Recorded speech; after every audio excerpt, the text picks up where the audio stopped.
आइए मेरे खुदा,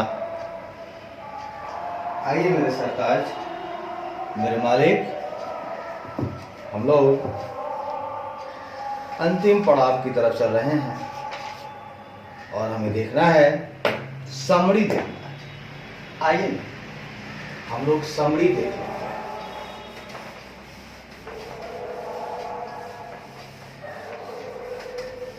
आइए हम लोग चलते हैं समरी की तरफ। समरी का मतलब होता है सारांश। कहता है, government audit has not only adopted the basic essential of auditing known and practiced in the profession to suit the requirements of government transactions। तो कहता है has not only adopted, सरकारी ऑडिट न केवल सरकारी लेखा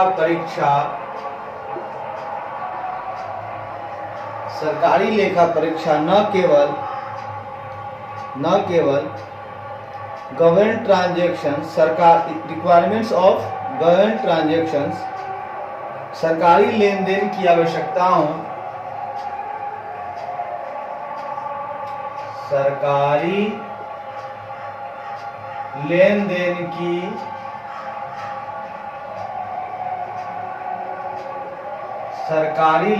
की आवश्यकताओं न केवल सरकारी लेन देन की आवश्यकताओं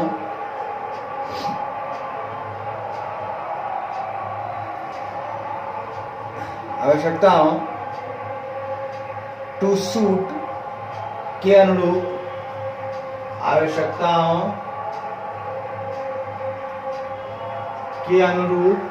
सूट के अनुरूप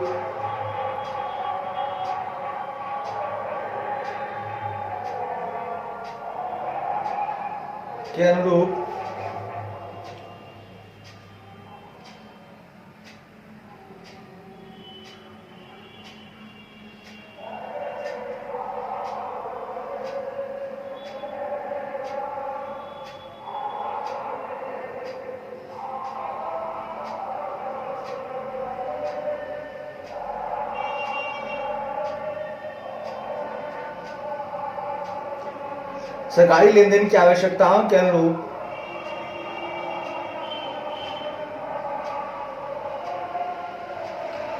बेसिक एसेंशियल ऑफ ऑडिटिंग के अनुरूप ऑडिटिंग की बुनियादी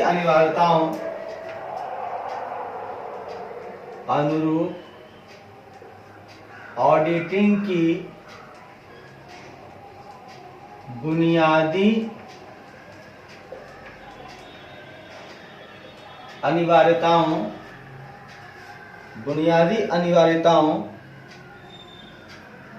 को अपनाया है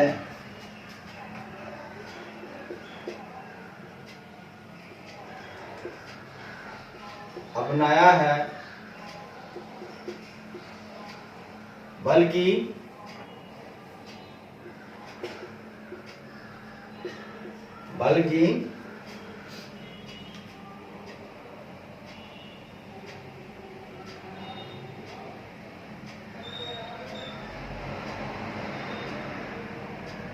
जैसा कि पेशे में जाना जाता है,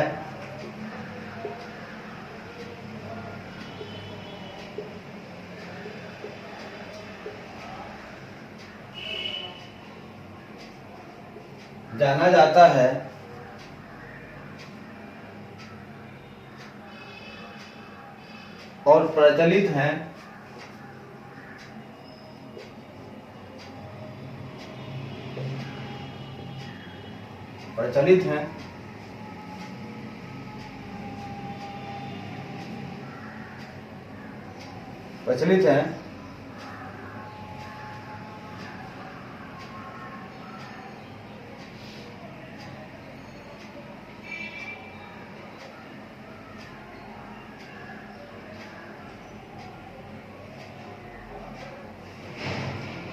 Government audit has not only adopted the basic essential of auditing as known and practiced in the profession,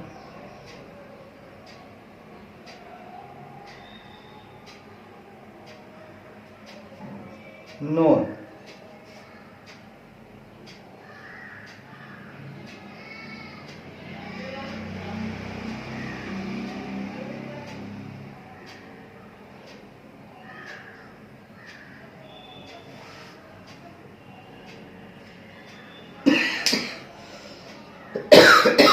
आगे बढ़िए, पूरी बात पहले सुन लीजिए तब लिखिएगा, ठीक है। कहता है government audit has not only adopted the basic essential of auditing as known and practised in the profession to suit the requirement of government transaction, ठीक है, but has also added new concept, techniques and procedures to the audit profession.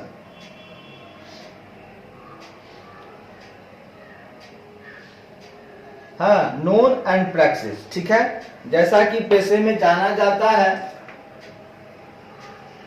और प्रचलित है, बल्कि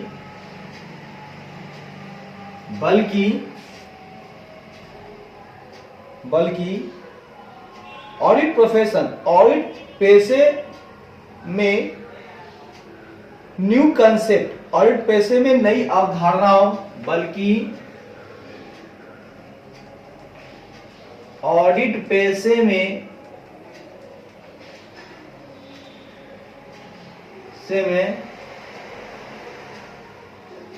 नई अवधारणाओं, audit पेशे में नई अवधारणाओं, ऑडिट पेशे में नई अवधारणाओं, कौमा तकनीकों, कौमा तकनीकों, कॉमा एंड प्रोसीजर्स और प्रक्रियाओं और को भी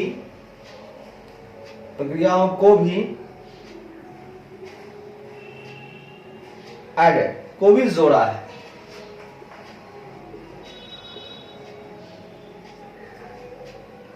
भाई साहब पहले बात को समझिए फिर विचार कीजिए, ठीक है। ये कहना क्या चाह रहा है इस पर पहले देखते हैं फिर विचार करते हैं।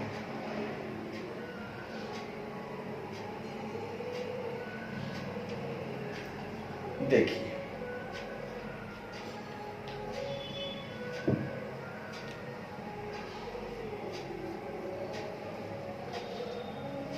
देखिए कहता है government audit has not only adopted the basic essentials of auditing as known and practiced in the profession to suit the requirement of government transactions, but has also added new concepts, techniques and procedures to the audit profession. Sir क्या कहता है summary में? तो कहता है मेरे मालिक की सरकारी लेखा परीक्षा जो है वो ना केवल सरकारी लेन देन की आवश्यकताओं के अनुरूप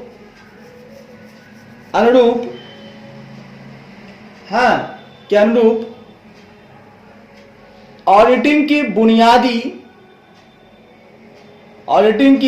बुनियादी अनिवार्यताओं, ऑडिट की बुनियादी अनिवार्यताओं को अपनाया है, जैसा कि as known and practice in the profession, जैसा कि पेशे में जाना जाता है और प्रैक्टिस है, प्रचलित है, बल्कि has also added new concept, techniques and procedure to the audit profession, बल्कि ऑडिट पेशे में नई अवधारणाओं, तकनीकों और प्रक्रियाओं को भी जोड़ा है। सब क्या कहना चाहते हैं सुनिए।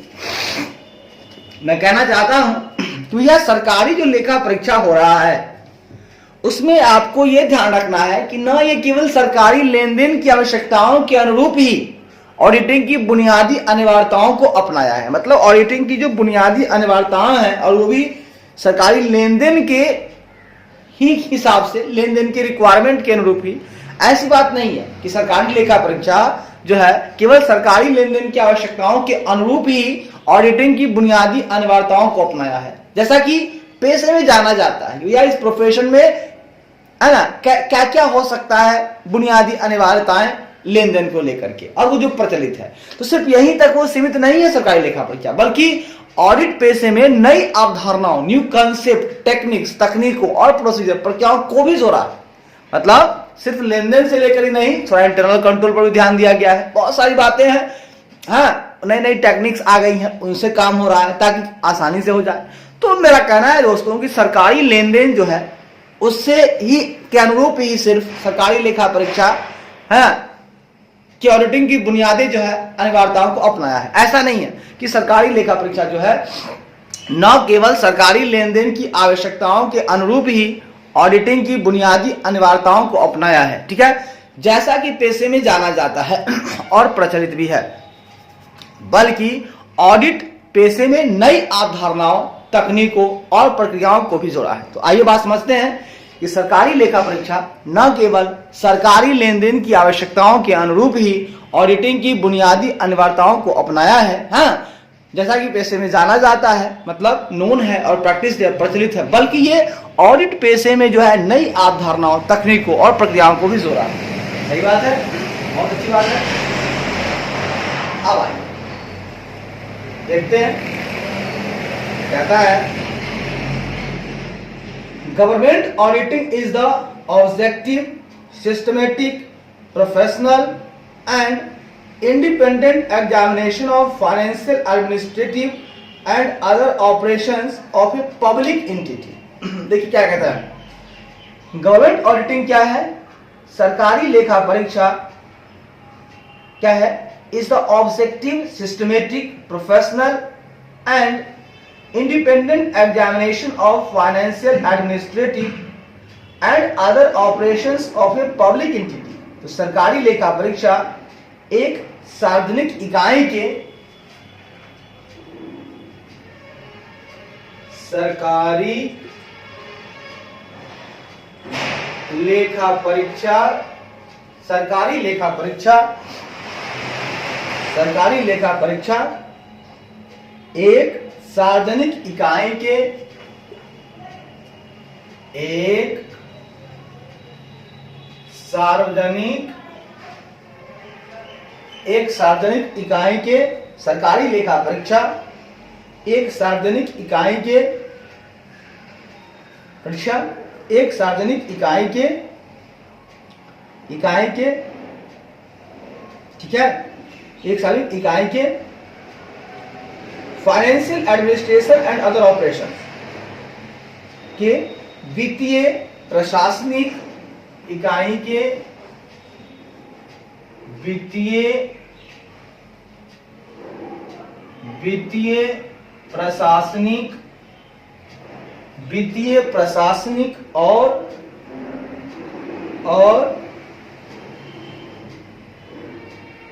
वित्तीय, प्रशासनिक एंड अदर ऑपरेशंस और अन्य परिचालनों की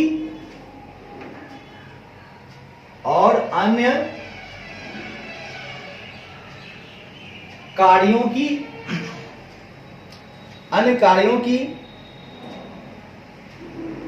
एंड, ठीक है ना, अन्य कार्यों की इंडिपेंडेंट एग्जामिनेशन, अन्य कार्यों की objective, systematic, professional and independent, अन्य कार्यों की उद्देश्यपूर्ण, व्यवस्थित, अन्य कार्यों की उद्देश्यपूर्ण, व्यवस्थित,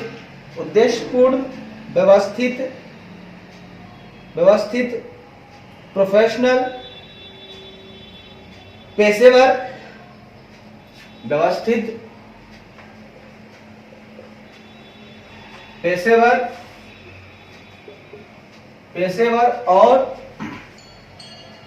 पेशेवर और इंडिपेंडेंट, पेशेवर और इंडिपेंडेंट एग्जामिनेशन और स्वतंत्र जांच है, और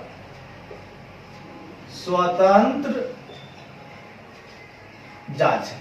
तो मैंने कहा भाई साहब कि government auditing is the objective, systematic, professional and independent examination of financial, administrative and other operations of a public entity. भैया भाई साहब, तो मेरा कहना है कि सरकारी लेखा परीक्षा जो है वह एक सार्वजनिक इकाई के वित्तीय यानी कि फाइनेंशियल, प्रशासनिक, एडमिनिस्ट्रेटिव और अदर ऑपरेशंस अन्य कार्यों की ऑब्जेक्टिव, उद्देश्यपूर्ण, व्यवस्थित, पेशेवर, प्रोफेशनल और स्वतंत्र जांच है। ठीक है, सिस्टमेटिक है, ऑब्जेक्टिव है, इस तरह की वो जांच है। ठीक है भाई साहब, तो मेरा कहना है कि सरकारी लेखा परीक्षा जो है एक सार्वजनिक इकाई जो है उसकी वित्तीय, प्रशासनिक और अन्य कार्यों की उद्देश्यपूर्ण, व्यवस्थित, पेशेवर और स्वतंत्र जांच है। सर बहुत अच्छी बात है कि ये पब्लिक एंटिटी की नहीं, सरकारी लेखा परीक्षा जो है वो एक मतलब प्राइवेट एंटिटी की नहीं बल्कि पब्लिक एंटिटी, सार्वजनिक इकाई की जो वित्तीय है, प्रशासनिक है और अन्य कार्यों की उद्देश्यपूर्ण, व्यवस्थित, पेशेवर और स्वतंत्र जांच है। मतलब सबकी वित्तीय, फाइनेंशियल चेकिंग करेंगे, आपकी एडमिनिस्ट्रेटिव चेक करेंगे और अन्य ऑपरेशंस भी है उनका भी चेक करेंगे, लेकिन उद्देश्यपूर्ण चेक करेंगे, व्यवस्थित चेक करेंगे, पेशेवर चेक करेंगे, स्वतंत्र जांच होगा, है ना। जांच जरूरी होगा, ये सब इस हिसाब से। ठीक है भाई साहब, आगे कहता है government audit serves as a mechanism or process for public accounting of government funds. कहता है सरकारी लेखा परीक्षा सरकारी धन के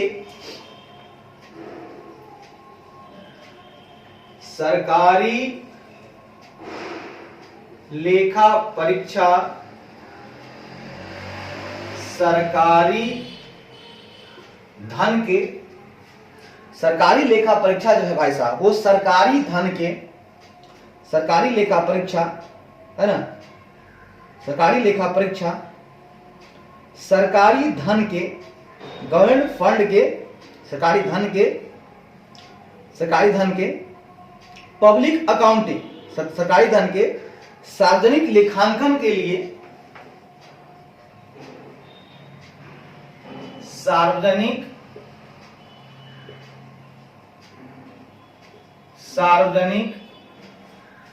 लेखांकन के लिए गवर्नमेंट ऑडिट जो है मैकेनिज्म है और process for public accounting of government fund. सरकारी धन के सार्वजनिक लेखांकन के लिए एक तंत्र या प्रक्रिया के रूप में, के लिए एक तंत्र या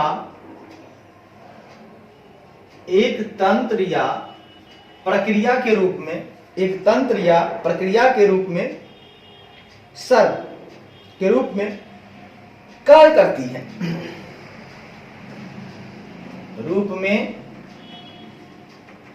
कार्य करती है। सर ये बात बहुत अच्छी बात बोले आपने कि ये जो आपका गवर्नमेंट ऑडिट है वो सर्व करता है as a mechanism or process, किसके लिए, तो फॉर पब्लिक अकाउंटिंग के लिए ऑफ किसका, गवर्नमेंट फंड। तो कहता है मेरे खुदा कि सरकारी जो लेखा परीक्षा है वो क्या होता है, जो सरकारी फंड आपके पास है उस सरकारी फंड का जो सार्वजनिक लेखांकन होना चाहिए, पब्लिक अकाउंटिंग कैसे होनी चाहिए, पब्लिक को देखना है ना, तो उसकी पब्लिक अकाउंटिंग कैसे होगी, उसके लिए एक मैकेनिज्म या एक प्रोसेस के रूप में ये सर्व करती है, कार्य करती है। तो सरकारी लेखा परीक्षा जो है सरकारी धन के सार्वजनिक लेखांकन के लिए एक तंत्र या प्रक्रिया के रूप में कार्य करती है। बहुत अच्छा काम करती है सरकारी लेखा परीक्षा, बहुत अच्छा काम करती है। पब्लिक जो फंड है उसका पब्लिक अकाउंटिंग कैसे होगा उसके लिए यह एक मैकेनिज्म, ये प्रोसेस, एक प्रोसेस का काम करती है। आगे कहता है इन इंडिया भारत में, इन इंडिया भारत में the function of audit of government audit, the function of government audit is discharged by independent and statutory authority of the Comptroller and Auditor General of India। कहता है in India the function of audit of government accounts, कहता है सरकारी खातों की लेखा परीक्षा का कार्य भारत में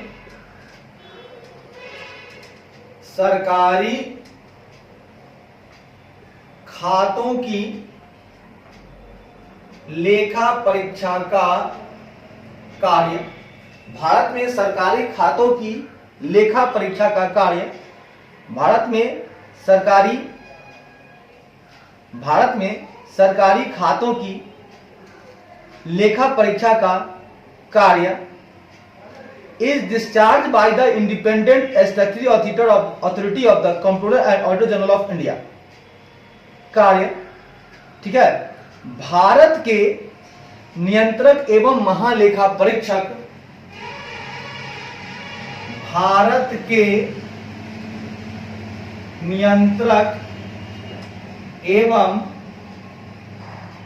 महालेखा परीक्षक, भारत के नियंत्रक एवं महालेखा परीक्षक की इंडिपेंडेंट स्टैट्यूटरी अथॉरिटी के स्वतंत्र वैधानिक प्राधिकरण के स्वतंत्र वैधानिक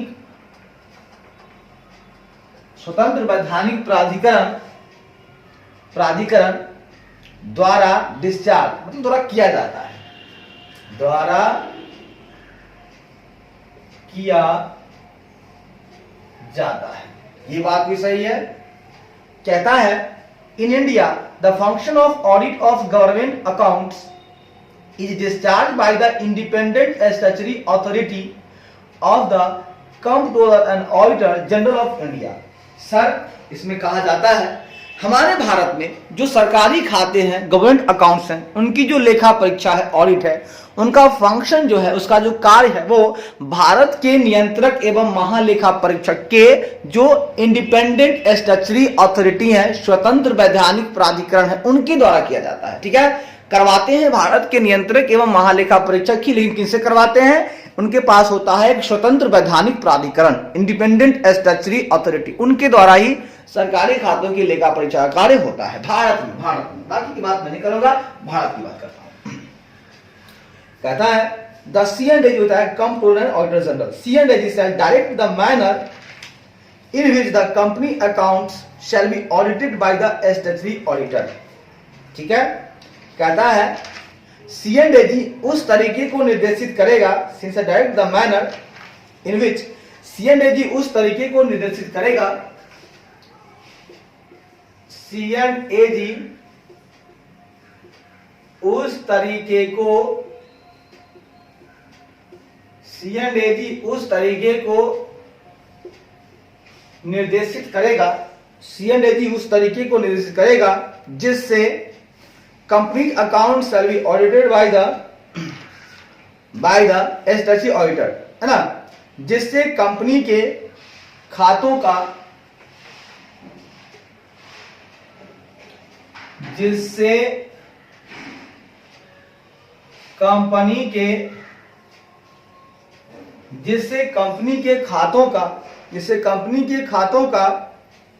खातों का वैधानिक लेखा परीक्षा द्वारा, खातों का वैधानिक लेखा परीक्षक द्वारा, खातों का वैधानिक लेखा परीक्षक द्वारा लेखा परीक्षा किया जाएगा, द्वारा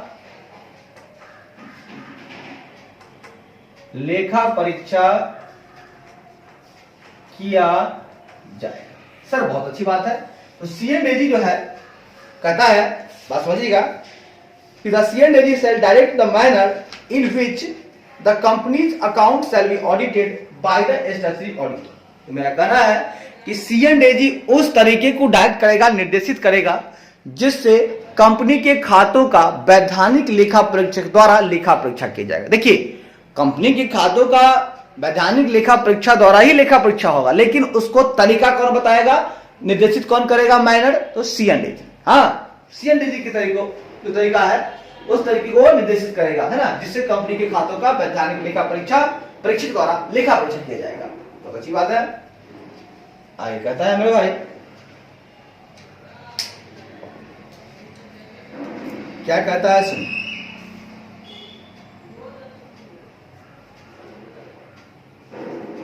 कहता है the C&AG has power to conduct a supplementary or test audit of the company account. C&AG के पास कंपनी के खातों को, C&AG के पास कंपनी के खातों को, कंपनी के खातों को पूरक या परीक्षण लेखा परीक्षा को, पूरक या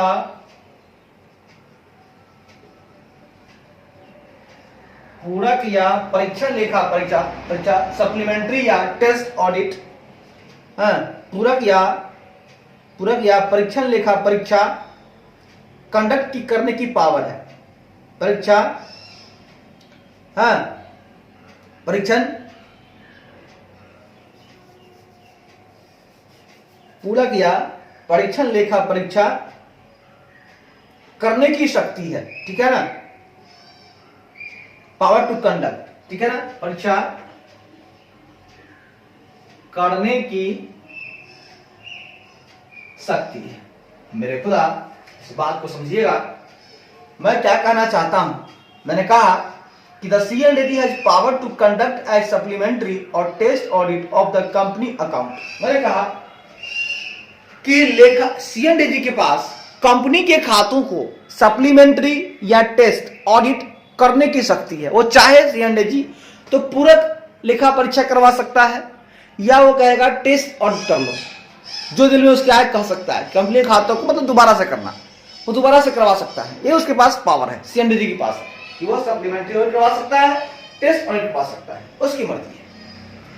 आगे, NGO are non profit making organisation. कहता है गैर सरकारी संगठन एक गैर लाभकारी संगठन है, ठीक है ना, गैर सरकारी संगठन, गैर सरकारी संगठन जिसको NGO बोलते हैं। NGO एक गैर लाभकारी संगठन है, एक गैर लाभकारी संगठन है, एक गैर लाभकारी संगठन है, ठीक है, which raise funds from members, donors और contributors for achieving their social objective, जो अपने सामाजिक उद्देश्य को प्राप्त करने के लिए, जो अपने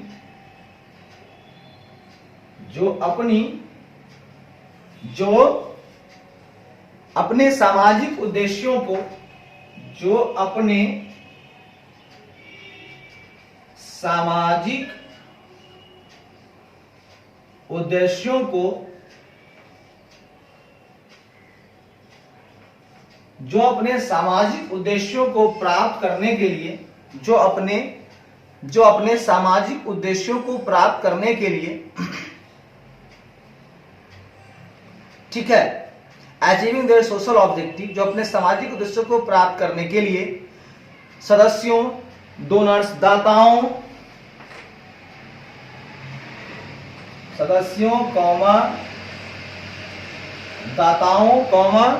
सदस्यों, दाताओं या कंट्रीब्यूटर्स या योगदानकर्ताओं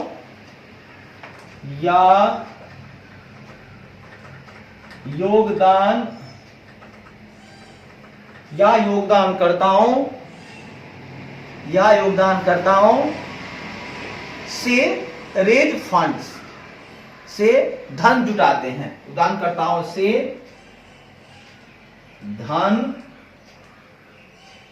जुटाते हैं। मैंने कहा मेरे खुदा कि जो गैर सरकारी संगठन है, जो आपका NGO है, नॉन गवर्नमेंट ऑर्गेनाइजेशन है, ठीक है, एक गैर सरकारी संगठन है, वह क्या करेगा, एक गैर लाभकारी संगठन है। तो बात समझिएगा, एक जो गैर सरकारी संगठन है या NGO है, सरकारी संगठन नहीं है, एक गैर सरकारी है, एनजीओ है, वो एक गैर लाभकारी संगठन, ठीक है, विच रेज फंड्स, जो फंड रेज करता है फ्रॉम मेंबर्स, डोनर्स और कंट्रीब्यूटर्स से for achieving their social objective. बहुत बढ़िया बात है।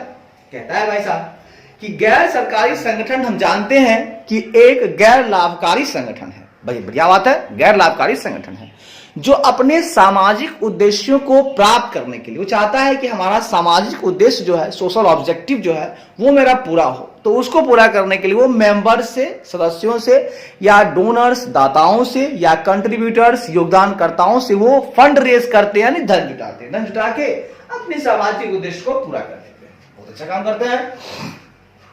आगे कहता है the auditor of NGO registered under the societies registration act 1860। कहता है सोसाइटी पंजीकरण अधिनियम, सोसाइटी पंजीकरण,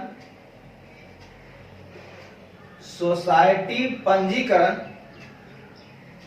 सोसाइटी पंजीकरण अधिनियम, सोसाइटी पंजीकरण अधिनियम 1860, अधिनियम 1860 और under any law corresponding to this act, ठीक है, कहता है और under any law corresponding to this act in force in any part of India. कहता है और अंडर एनी लॉ, कॉमा करके देखिएगा 1860, या any law corresponding to this act in force in part of India, comma, या भारत के इन any part, Bharat के किसी भी हिस्से में, या भारत के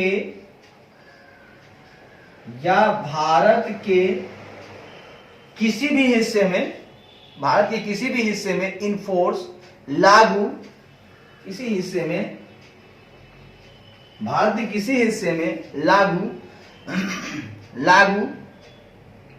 लागू दिस एक्ट, लागू इस अधिनियम के कॉरेस्पॉन्डिंग टू दिस एक्ट, लागू इस अधिनियम के अनुरूप, लागू इस अधिनियम के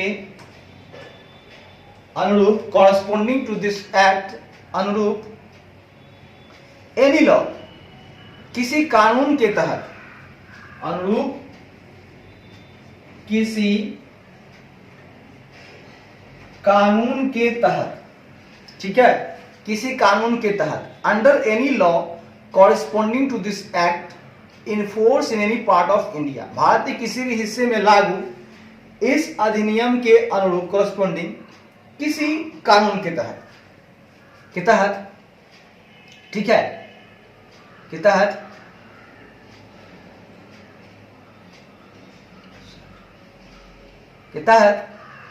या द इंडियन ट्रस्ट एक्ट 1882, या भारतीय ट्रस्ट अधिनियम 1882, या भारतीय ट्रस्ट, या भारतीय ट्रस्ट अधिनियम 1882, या भारतीय ट्रस्ट अधिनियम 1882, ठीक है, 82 के तहत,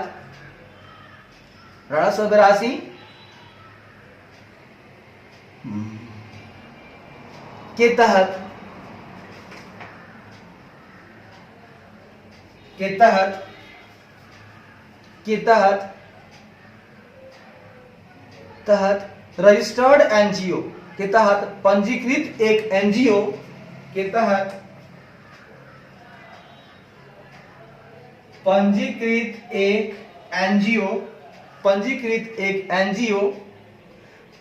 एक एनजीओ के ऑडिटर्स, ठीक है ना, के लेखा परीक्षकों को एनजीओ के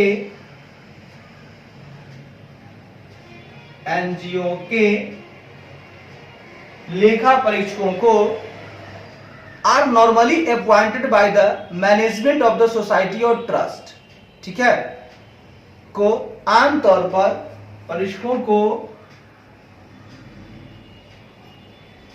आमतौर पर सोसाइटी या ट्रस्ट के प्रबंधन द्वारा आमतौर पर सोसाइटी या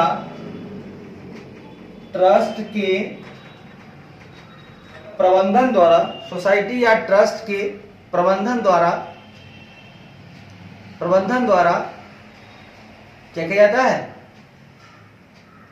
और नॉर्मली अपॉइंटेड द्वारा नियुक्त किया जाता है, द्वारा नियुक्त किया जाता है। सर बहुत अच्छा काम है। मैंने क्या कहा सुनिएगा, मैंने कहा कि the auditors of an NGO registered under the society registration act 1860 और under any law corresponding to this act in force in any part of India or the Indian trust act 1880 are normally appointed by the management of the society or auditor. हाँ sir, मैंने कहा कि society जो होता है उसकी पंजीकरण अधिनियम आपके पास है 1860, सोसाइटी रजिस्ट्रेशन एक्ट 1860 बोलिए, या भारत के किसी भी हिस्से में लागू इस अधिनियम के अनुरूप किसी कानून के तहत। अब मान लीजिए भारत के किसी भी हिस्से में लागू जो अधिनियम है इसी के अनुरूप अगर कोई और कानून है, कोई दिक्कत वाली बात नहीं है, तो उसी कानून के तहत, बस समझिएगा, या तो सोसाइटी पंजीकरण अधिनियम 1860 हुआ, नहीं तो भारत के किसी भी हिस्से में लागू इसी अधिनियम के अनुरूप, है ना, ये जो अधिनियम बता रहे हैं उसी के अनुरूप किसी और कानून के तहत अगर है तो ठीक है, या भारतीय ट्रस्ट अधिनियम 1882, एक है भारतीय ट्रस्ट अधिनियम 1882 है, ठीक है ना, सोसाइटी पंजीकरण अधिनियम 1860 है और यह है भारतीय ट्रस्ट अधिनियम 1882। तो इसके तहत जो रजिस्टर्ड है, जो पंजीकृत है एक एनजीओ, इसके तहत जो पंजीकृत एनजीओ है उसके लेखा परीक्षकों को जनरली आमतौर पर सोसाइटी, तो सोसाइटी या ट्रस्ट जो भी है उसकी जो प्रबंधन है, जो उसके मैनेजमेंट है भैया, वही नियुक्त कर लेते हैं। तो सोसाइटी या ट्रस्ट के प्रबंधन द्वारा ही उनका नियुक्ति हो जाता है, कोई दिक्कत वाली बात नहीं। आगे बढ़िए भाई साहब, आगे कहता है, क्या कहता है साहब, आगे कहता है the auditors of NGO registered under section 8 of the companies act 2013, कहता है कंपनी अधिनियम 2013 की धारा 8, कंपनी अधिनियम 2013 की धारा 8, कंपनी अधिनियम 2013 की धारा 8 के तहत पंजीकृत, धारा 8 के तहत, धारा 8 के तहत रजिस्टर्ड पंजीकृत, धारा 8 के तहत पंजीकृत एनजीओ के लेखा परीक्षकों,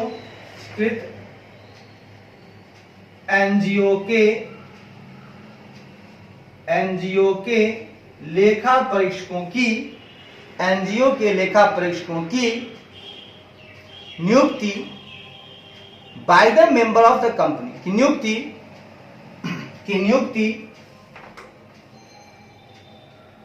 नियुक्ति कंपनी के सदस्यों द्वारा की जाती है, नियुक्ति कंपनी के सदस्यों द्वारा की जाती है।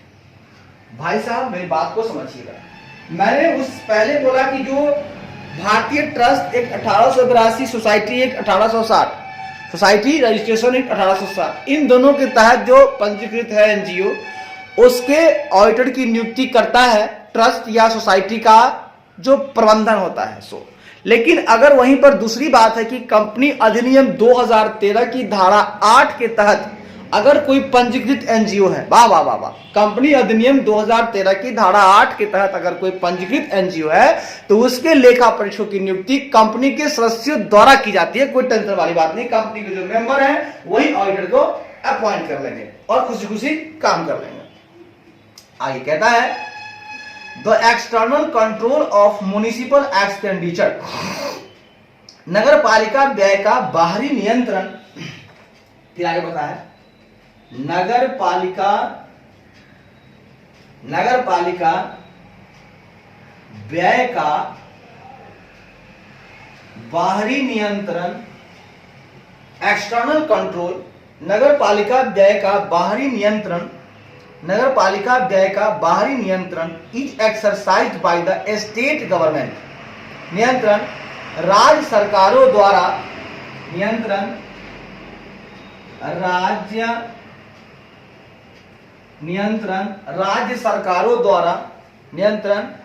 राज्य सरकारों द्वारा बाय द स्टेट गवर्नमेंट, राज्य सरकारों द्वारा through the appointment of auditors to examine municipal account, द्वारा नगर पालिका खातों की जांच, सरकार द्वारा नगर पालिका खातों की जांच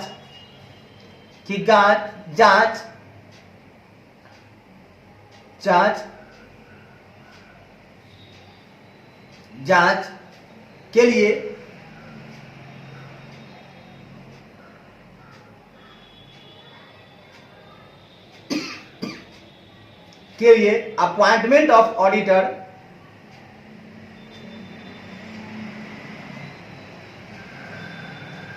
लेखा परीक्षक की नियुक्ति के माध्यम से के लिए जांच के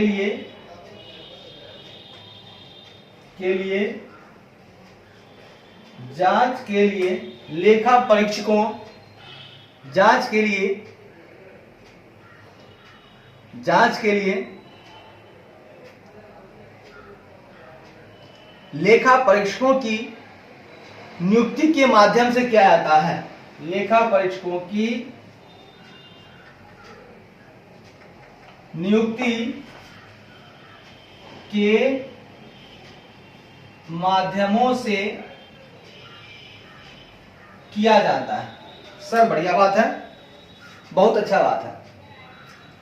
जो नगर पालिका व्यय है, the external control of municipal expenditure is exercised by the state government, नगर पालिका व्यय का बाहरी नियंत्रण राज्य सरकारों द्वारा एक्सरसाइज होता है ना। लेकिन कैसे होता है, through the appointment of auditors to examine municipal accounts. वाह, नगर पालिका खातों की जांच के लिए लेखा परीक्षकों की नियुक्ति के माध्यम से किया जाता है। सर बहुत अच्छी बात, मैंने कहा कि भैया नगर पालिका जो व्यय है, म्युनिसिपल जो एक्सपेंडिचर है, अगर उनकी हम बात करें कि हमको एक्सटर्नल कंट्रोल चाहिए उनका, तो अगर एक्सटर्नल कंट्रोल चाहते हैं नगर पालिका व्यय पर, तो ये नियंत्रण करेगा राज्य सरकार। कौन करेगा, नगर पालिका व्यय का बाहरी नियंत्रण जो होगा, एक्सटर्नल कंट्रोल जो होगा, वो करेगा राज्य सरकार। अच्छी बात है, लेकिन राज्य सरकार द्वारा तो होगा, लेकिन ध्यान रखिएगा कैसे होगा। तो नगर पालिका के खातों की जांच होगा तो बाहरी नियंत्रण हो जाएगा। तो नगर पालिका के खातों की जांच तो करना है, लेकिन उसके लिए क्या करना होगा, तो उसके लिए लेखा परीक्षक की नियुक्ति करनी होगी। तो लेखा परीक्षकों की नियुक्ति के माध्यम से क्या जाता है, बहुत बढ़िया, कि नगर पालिका व्यय का जो बाहरी नियंत्रण है वो करेगा राज्य सरकार। और कैसे करेगा, तो वो नगर पालिका के खातों की जांच करके करेगा, और नगर पालिका के खातों की जांच के लिए भाई साहब लेखा परीक्षकों की नियुक्ति करेगा, और उसकी नियुक्ति के माध्यम से ही हो जाएगा। बहुत बढ़िया। तो नगर पालिका व्यय का बाहरी नियंत्रण जो है राज्य सरकारों द्वारा नगर पालिका खातों की जांच करके, है ना, करने के लिए लेखा परीक्षकों की नियुक्ति के माध्यम से किया जाता है। सही बात है, बात समझिएगा। नगर पालिका व्यय है, हमको उसका बाहरी नियंत्रण करना है, तो करेगा राज्य सरकार, ठीक है। और करेगा कैसे, तो नगर पालिका के खातों की जांच होगी, और नगर पालिका के खातों की जब जांच होगी तो उसके लिए क्या करना होगा, लेखा परीक्षकों की नियुक्ति। सही बात है, जांच कौन करेगा, लेखा परीक्षक की नियुक्ति के, तो उसके माध्यम से काम हो जाएगा। ठीक है, नगर पालिका व्यय का बाहरी नियंत्रण राज्य सरकारों द्वारा नगर पालिका खातों की जांच के लिए लेखा परीक्षकों की नियुक्ति के माध्यम से किया जाता है। बहुत बढ़िया, बहुत बढ़िया। आगे बढ़ते हैं भाई साहब और देखते हैं। सुनिए इस बार आइए, आप लोग क्या करेंगे मेरे मित्र, रोक रोक करके अपने कामों को अंजाम देंगे। ठीक है, ठीक है सर। आइए मेरे खुदा, आइए मेरे मालिक, और आगे बढ़ते हैं जी। समरी है, समरी का ही चैप्टर खत्म होगा, कल तो टाइम ही नहीं मिला, टाइम था। अब गप कीजिएगा, घूमिएगा इधर बात, इधर घूमना नहीं हो तो बात में मिलता है ना। अब थोड़ा वो मिले, हाँ भैया क्या हाल है, लीजिए भैया। हाल चाल में टाइम चल जाता है, तो हाल चाल अब नहीं करना है, बात ही नहीं करना है, अपने आप में मस्त रहिए, कोई अपनी बात करनी है। हाल चाल क्या है तो भगवान ही जानते हैं, क्या बताएं आपको, इतना दिन से लगे हुए हैं, यही तो हाल है। बढ़िया हाल हम बोल के कला मुंह दुखा लें, हाँ बहुत अच्छा है, ठीक है, ठीक है कैसे बोलते हैं, ठीक है पास कर देंगे तो बोल देंगे ठीक, पास नहीं करेंगे तो ठीक कैसे है, एकदम ठीक नहीं। चलिए मैंने बोला भाई साहब, a sole trader is under no legal obligation, कहता है a sole trader is under no legal obligation to have his accounts audited. आहा, एक अकेले व्यापारी पर है ना ऑब्लिगेशन नहीं है to have his accounts audited, एक अकेले व्यापारी पर अपने खातों का लेखा परीक्षा एकल व्यापारी पर, चाहे एक अकेले व्यापारी पर, एक अकेले व्यापारी पर, एक अकेले व्यापारी पर, एक अकेले व्यापारी पर, एक अकेले व्यापारी पर अपने खातों का ऑडिट कराने की, पर अपने खातों का, अपने खातों का ऑडिट कराने की, क्या अपने खातों का, आप लिख दीजिए लेखा, अपने खातों का, अपने खातों का लेखा परीक्षा कराने की, एक अकेले व्यापारी पर अपने खातों का लेखा परीक्षा कराने की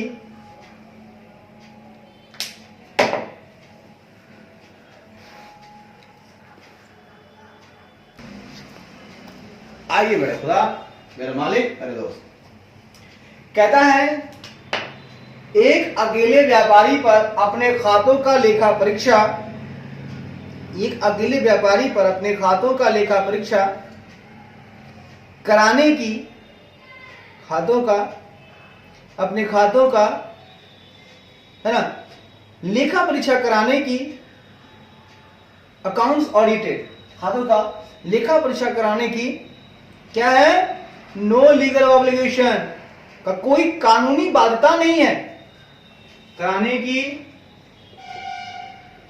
कोई कानूनी बाध्यता नहीं है। सर बहुत अच्छी बात है, ये कानूनी बाध्यता नहीं है, तो मैंने कहा मेरे खुदा, मेरे मालिक, मेरे दोस्त, कि एक अकेले व्यापारी पर अपने खातों का लेखा परीक्षा कराने की कोई कानूनी बाध्यता नहीं है मेरे खुदा, कोई भी लीगल फाउंडेशन नहीं है, कि कोई लीगल ऑब्लिगेशन नहीं है कि आप कराओ ही। तो एक अकेले व्यापारी पर अपने खातों का लेखा परीक्षा कराने की कोई कानूनी बाध्यता नहीं है, बहुत अच्छी बात है, कानूनी बाध्यता नहीं है तो अच्छी बात है। दूसरी बात, हाउएवर, हालांकि, हाउएवर, हाउएवर, हाउएवर, हालांकि मेनी सच इंडिविजुअल्स, ऐसे कई व्यक्ति, ऐसे मेनी सच इंडिविजुअल्स, ऐसे कई व्यक्ति get their financial statement audited, due to regulatory requirement, ऐसे के व्यक्ति नियामक आवश्यकताओं, ड्यू टू रेगुलेटरी रिक्वायरमेंट, नियामक आवश्यकताओं के कारण,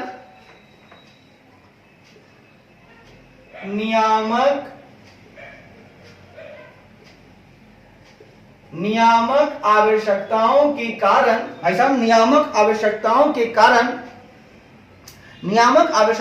कारण अपनी financial statement, get their financial statement audited, अपने वित्तीय विवरणों के ऑडिट कराते हैं। क्या कारण? अपने वित्तीय विवरणों का कारण, अपने वित्तीय विवरणों का लेखा परीक्षा,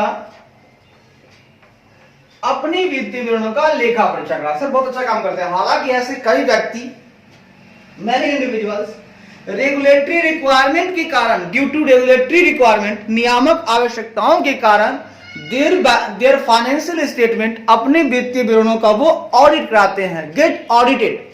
ठीक है, get financial statement be audited, अपने वित्तीय विवरणों का लेखा परीक्षा कराते हैं। सर बहुत अच्छा काम करते हैं वो।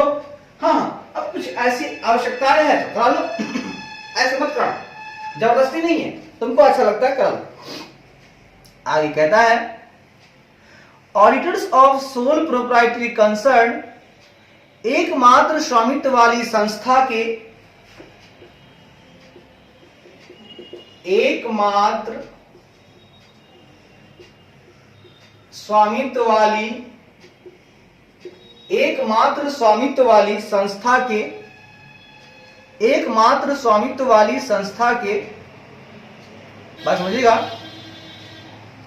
सुनिएगा, auditor of sole proprietary concern, एकमात्र स्वामित्व वाली संस्था के लेखा परीक्षकों शैल बी अपॉइंटेड, लेखा परीक्षकों की नियुक्ति संस्था के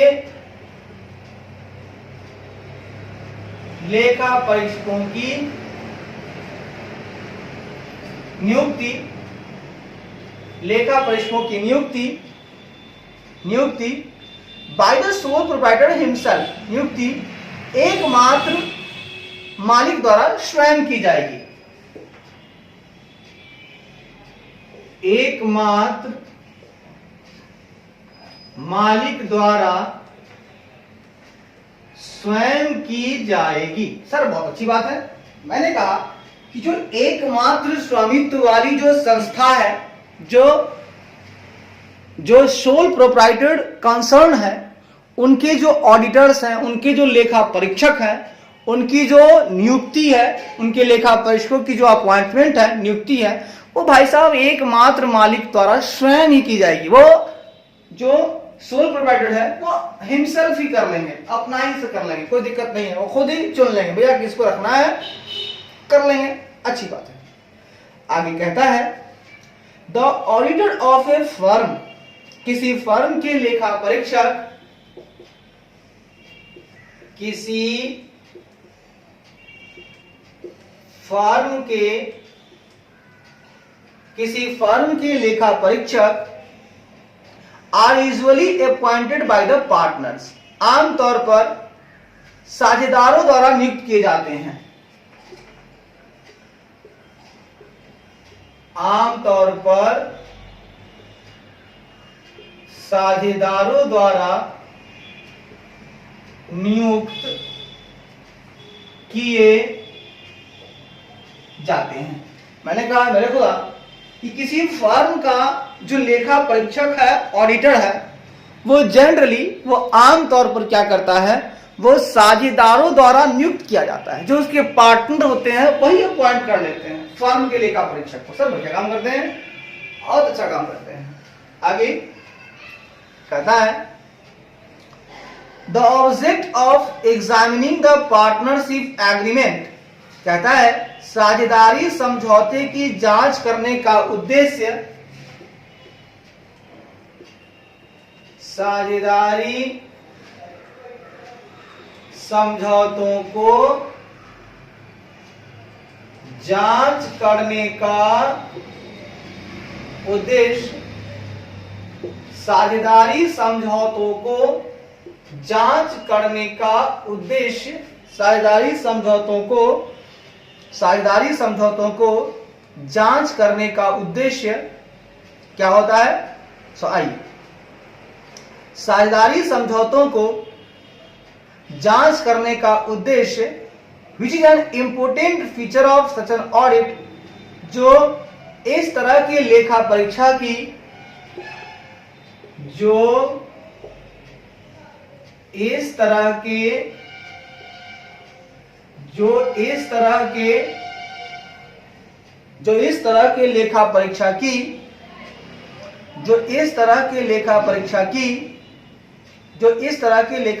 की एक इंपोर्टेंट फीचर्स की एक महत्वपूर्ण विशेषता है। लेखा परीक्षा की एक महत्वपूर्ण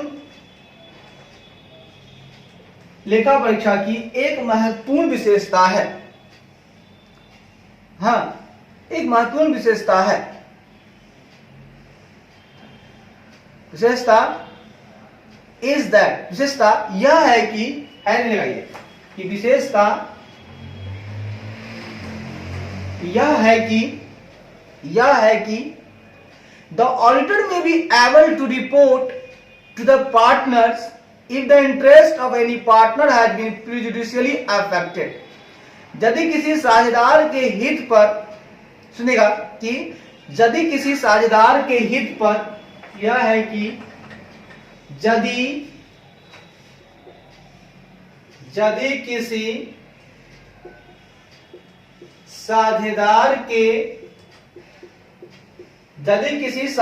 के हित पर, बात समझिएगा कि यदि किसी साझेदार के हित पर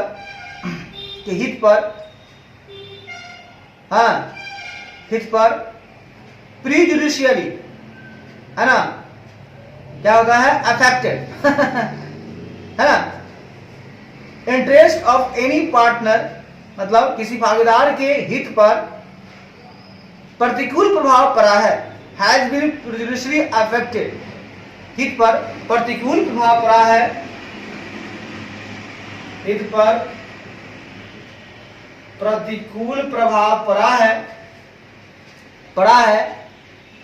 ना, तो ऑडिटर में भी एबल टू रिपोर्ट पड़ा है, तो लेखा परीक्षक साझेदारों को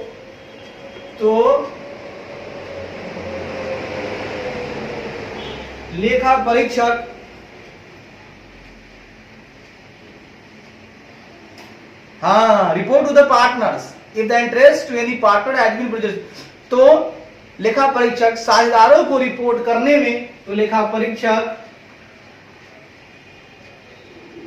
साझेदारों को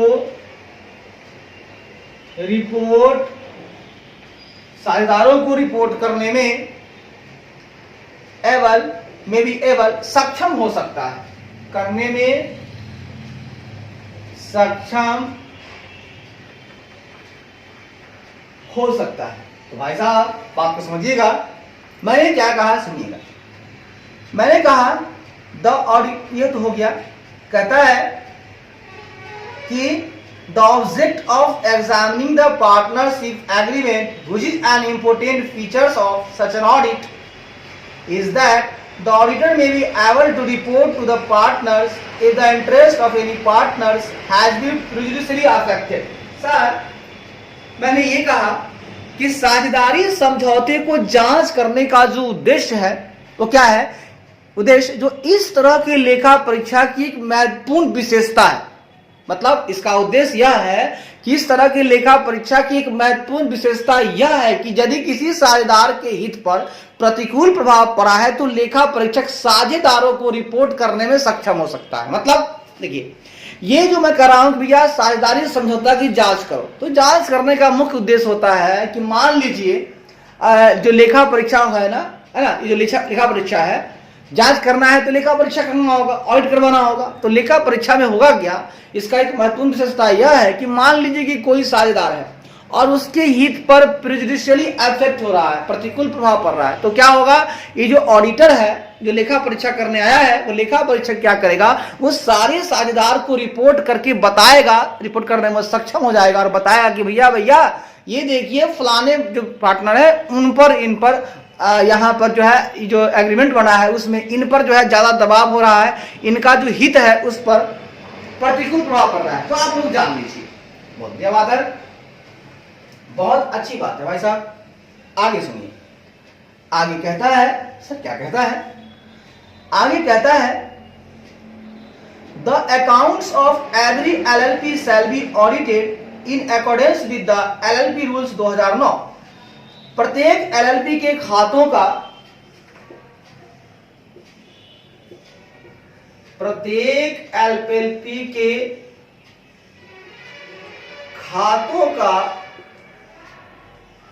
प्रत्येक एलएलपी के खातों का लेखा परीक्षा, एल्पन लिबे नहीं है भाई साहब, एलएलपी है, प्रत्येक एलएलपी के खातों का लेखा परीक्षा एलएलपी नियम 2009, एलएलपी नियम 2009 के अनुसार किया जाएगा। एलएलपी नियम 2009 के अनुसार, एलएलपी नियम 2009 के अनुसार किया जाएगा। सच रूल्स प्रोवाइड दैट, ऐसे नियमों में प्रावधान है कि, ऐसे नियमों में प्रावधान है कि, कहता है सच रूल्स प्रोवाइडेड दैट, ऐसे नियमों में प्रावधान है कि any LLP whose turnover does not exceed in any financial year 40 lakh rupees, कहता है प्रावधान है कि कोई एलएलपी जिसके कुल बिक्री, कोई एलएलपी जिसके कुल बिक्री, कोई एलएलपी जिसके, कोई एलएलपी जिसके कुल बिक्री, जिसकी कुल बिक्री इन एनी फाइनेंशियल ईयर, बिक्री किसी भी वित्तीय वर्ष में, कुल बिक्री किसी भी वित्तीय वर्ष में, कुल बिक्री किसी भी वित्तीय वर्ष में, किसी भी वित्तीय वर्ष में does not exceed 40 lakh rupees, किसी भी वित्तीय वर्ष में 40 लाख रुपए से अधिक नहीं है, 40 लाख रुपए से, 40 लाख रुपए से अधिक नहीं है, या whose contribution does not exist, या जिसका योगदान does not exceed 25 लाख रुपए, या जिसका योगदान 25 लाख रुपए से अधिक नहीं है, या जिसका योगदान, या जिसका योगदान 25 लाख रुपए से, 25 लाख रुपए से अधिक नहीं है, या जिसका योगदान 25 लाख रुपए से अधिक नहीं है, is not required to get its account audited, है वो अपने खातों का लेखा परीक्षा करने की, को अपने खातों की लेखा परीक्षा करने की आवश्यकता नहीं है। सर बहुत अच्छी बात है, आवश्यकता नहीं है तो और अच्छी बात है, चलिए बहुत खुशी की बात है कि उनका आवश्यकता नहीं है। तो मैंने कहा, क्या कहा भाई साहब, सच rules provide that any LLP whose turnover does not exceed in any financial year 40 lakh rupees or whose contribution does not exceed 25 lakh rupees is not required to get its accounts audited। बहुत अच्छी बात है, मैंने कहा मेरे भाई कि ऐसे नियमों में प्रावधान है कि जो नियम बता रहा हूं मैं, ऐसे नियमों में प्रावधान है कि कोई भी एलएलपी जिसके कुल बिक्री की बात मैं करूं, जिसकी ओवरऑल टर्नओवर की बात करूं, तो ऐसे नियमों में प्रावधान है कि कोई एलएलपी जिसके कुल बिक्री किसी भी वित्तीय वर्ष में 40 लाख रुपए से अधिक नहीं है या जिसका योगदान 25 लाख रुपए से अधिक नहीं है। बहुत अच्छी बात है कि अगर कोई एलएलपी है और उसकी अगर मैं कुल बिक्री की बात करूं किसी भी वित्तीय वर्ष में, तो भैया वो 40 लाख रुपए से अधिक नहीं है, या जिसका जो योगदान है, कंट्रीब्यूशन है, वो भैया 25 लाख रुपए से अधिक नहीं है। ठीक है, दोनों बातें, टर्नओवर 40 लाख रुपए से अधिक नहीं है और उसकी कंट्रीब्यूशन 25 लाख रुपए से अधिक नहीं है, तो वह अपने खातों की लेखा परीक्षा करने की आवश्यकता उसे नहीं। हाँ, बहुत अच्छी बात है, उसे अपने खातों की लेखा परीक्षा करने की आवश्यकता नहीं। अब हम लोग थोड़ा और आगे बढ़ते हैं जी। आप लोग रोक रोक करके इसे लिखने का प्रयास करेंगे। ठीक है, तो आइए भाई साहब, आइए चलते हैं हम लोग।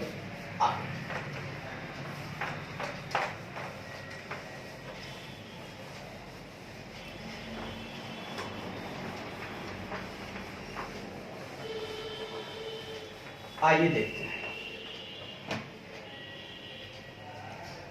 अगला बात है, सुनिएगा,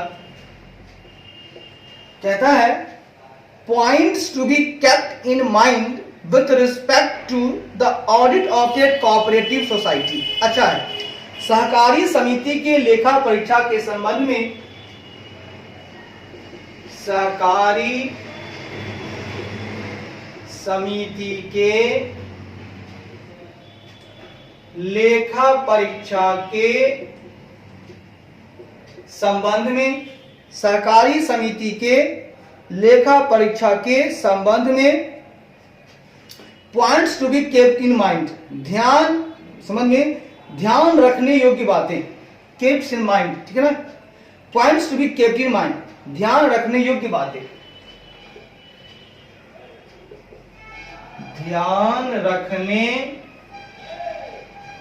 योग्य बातें।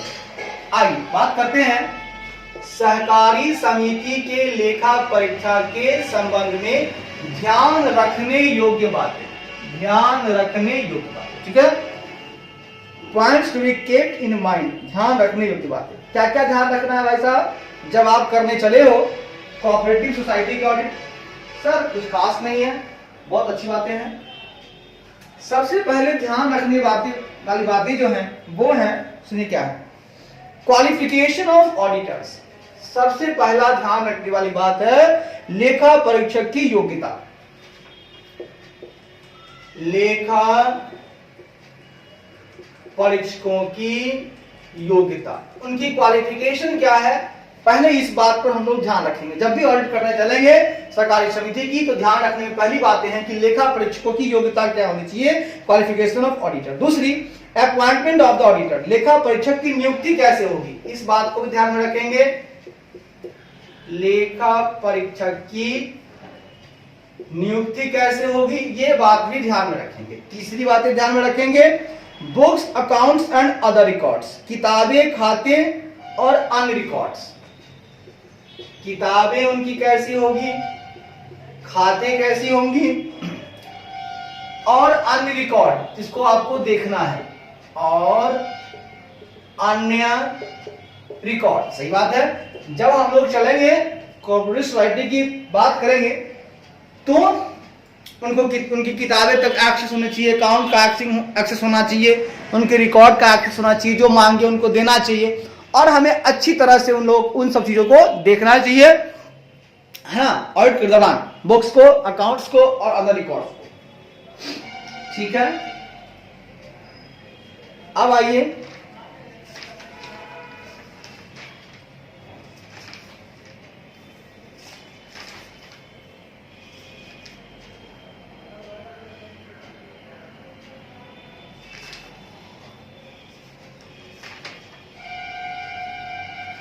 ठीक है, उसके बाद रिस्ट्रिक्शन ऑन शेयर होल्डिंग। भाई साहब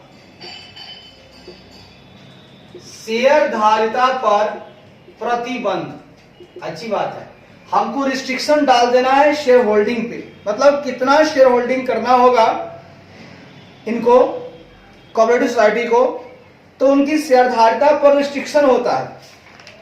बात समझिएगा, उनकी शेयरधारिता पर रिस्ट्रिक्शन होता है, प्रतिबंध होता है। हाँ जी भाई साहब, उनकी शेयरधारिता पे प्रतिबंध होता है। इस बात की चर्चा हम आपसे करेंगे और किए भी हैं कि बहुत सारी बातें किए हैं कि वही है कि 1000 रुपये से अधिक नहीं होना चाहिए, मतलब share holding total number of share का नहीं, टोटल नंबर शेयर का 20% से अधिक नहीं होना चाहिए मैक्सिमम, और 1000 रुपये है ना।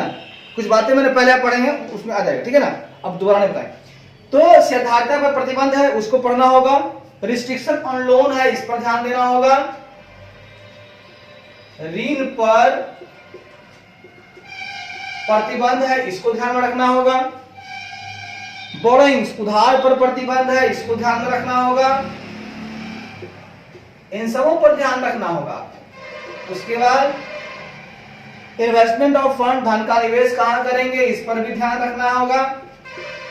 धन का निवेश कैसे करना है। उसके बाद कंट्रीब्यूशन टू चैरिटेबल पर्पस, धर्मार्थ उद्देश्य के लिए योगदान कितना करना है, इस पर भी ध्यान देना है। धर्मार्थ उद्देश्य के लिए योगदान, इस पर भी चर्चा करना है। उसके बाद investment of reserve fund outside the business, व्यवसाय के बाहर आरक्षित निधि का निवेश। व्यवसाय के बाहर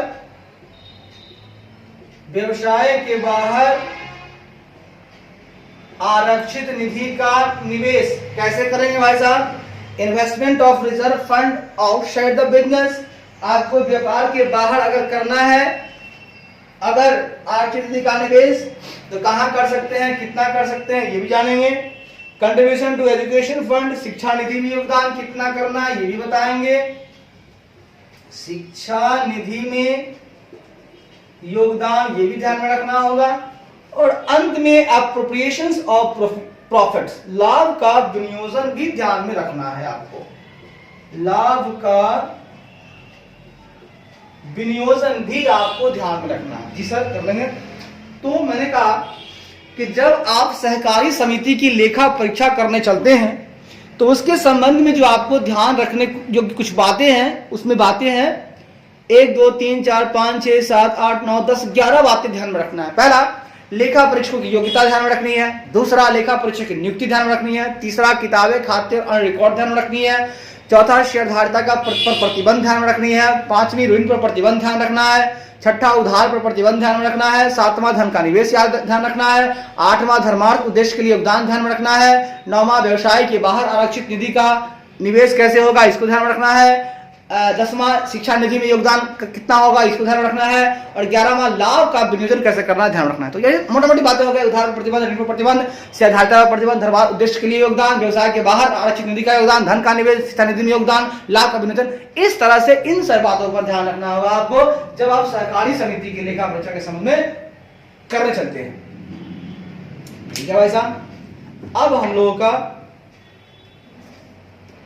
अंतिम पेज आ गया है,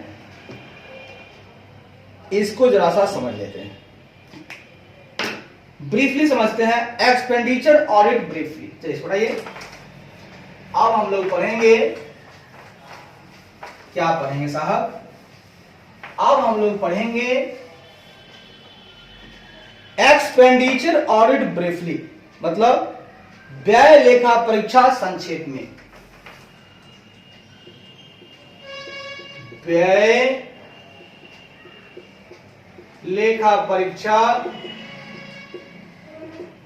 व्यय लेखा परीक्षा संक्षेप में। देखिए भाई साहब, मैं बात करूं तो यहां ध्यान देने वाली बातें हैं। ये क्या बातें हैं सुनिए। एक्सपेंडिचर ऑडिट ब्रीफली मतलब क्या। मैंने कहा कि अब हम लोग चल रहे हैं व्यय का लेखा परीक्षा करने। संक्षेप में थोड़ा डिटेल है ये, इसलिए संक्षेप में इसको समझ लेना जरूरी है। मैंने कहा the audit of government expenditure, सरकारी व्यय का लेखा परीक्षा, सरकारी सरकारी व्यय का लेखा परीक्षा is one of the major component of government audit. लेखा परीक्षा सरकारी लेखा परीक्षा के प्रमुख घटकों में से सरकारी लेखा परीक्षा के प्रमुख घटकों में से एक है। वाह सर क्या बात बोले आप, प्रमुख घटकों में से एक है। मजा आ गया, मजा आ गया।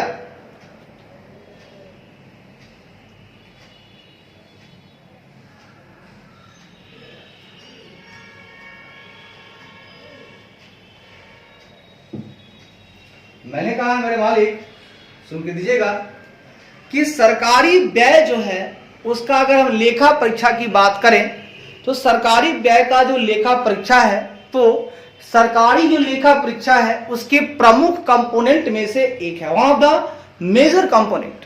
जो हम सरकारी ऑडिट करते हैं उसमें सरकारी व्यय का लेखा परीक्षा बहुत ही महत्वपूर्ण है भाई साहब। आगे कहता है, क्या कहता है सर?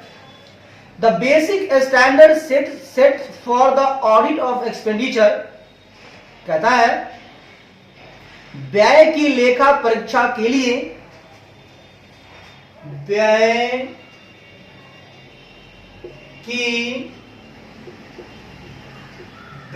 की लेखा परीक्षा के लिए व्यय की लेखा परीक्षा के लिए सेट बेसिक स्टैंडर्ड निर्धारित बुनियादी मानक के लिए निर्धारित बुनियादी मानक स्टैंडर्ड बेसिक स्टैंडर्ड बुनियादी मानक आर टू इंश्योर दैट बुनियादी मानक यह सुनिश्चित करने के लिए है मानक यह सुनिश्चित करने के लिए है कि there is provision fund authorised by competent authority fixing the limit within which the expenditure can be incurred, है कि सक्षम प्राधिकारी द्वारा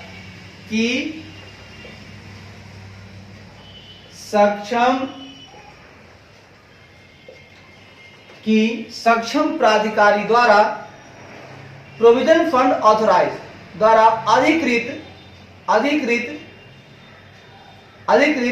प्रावधान निधि है ना, द्वारा अधिकृत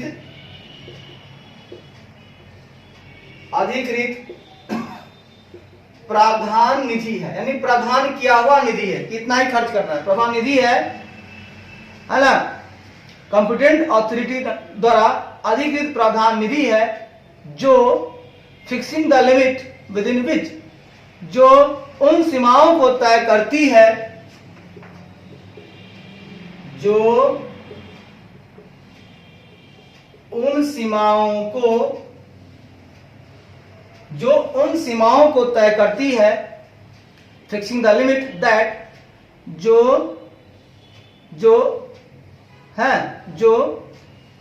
उन सीमाओं को तय करती है within which the expenditure can be incurred, जिनके भीतर व्यय किया जा सकता है, जिनके भीतर व्यय किया जा सकता है। सर बहुत अच्छी बात आपने कही। मैंने कहा मेरे भाई कि the basic standard set for audit of expenditure are to ensure that there is provision funds authorised by competent authority fixing the limits with in which expenditure can be incurred. मतलब ऑडिट एक्सपेंडिचर जो है ना, निर्धारित एक basic standard है expenditure के audit के लिए, ठीक है ना, वो निश्चित करता है कि जो फंड कॉम्पिटेंट अथॉरिटी द्वारा ऑथराइज हुआ है उसमें एक लिमिट तय किया गया है जिसके अंदर ही आपको खर्च करना है। मतलब व्यय की लेखा परीक्षा के लिए निर्धारित एक बुनियादी मानक है, स्टैंडर्ड है, बेसिक स्टैंडर्ड है, वह यह सुनिश्चित करने के लिए है कि जो सक्षम प्राधिकारी द्वारा अधिकृत प्रावधान निधि है, जो कॉम्पिटेंट अथॉरिटी है, वो ऑथोराइज करते हैं प्रोविजन फंड को, निधि है जो उन सीमाओं को तय करती है, वो एक सीमा तय करती है। निधि में वो सीमाएं तय की जाती हैं कि इतना निधि मिला आपको, जो उन सीमाओं को तय करती है जिनके भीतर व्यय किया जाता है। यह एक सीमा है जो आपको मिला है, पैसे प्रावधान फंड जो कॉम्पिटेंट अथॉरिटी द्वारा, आपको इसके अंदर ही, इस सीमा के अंदर ही आपको खर्च करना है, अधिक नहीं कर सकते हैं, ध्यान रखिएगा, जिनके भीतर व्यय किया जा सकता है। आगे कहता है दीज स्टैंडर्ड आर्स, ये मानक हैं। आगे बढ़ेंगे,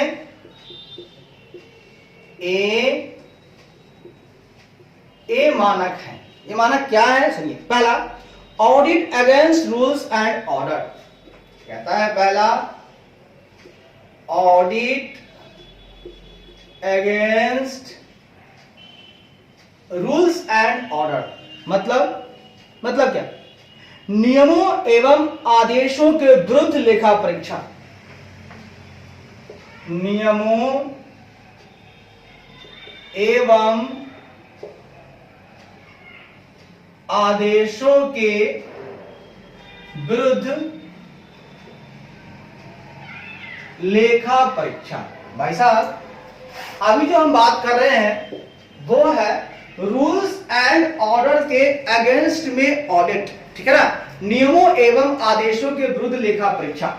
देखिए इसमें क्या बातें आ रही हैं, बात समझिएगा। कहता है दैट द एक्सपेंडिचर इनकर्ड, कि किया गया व्यय,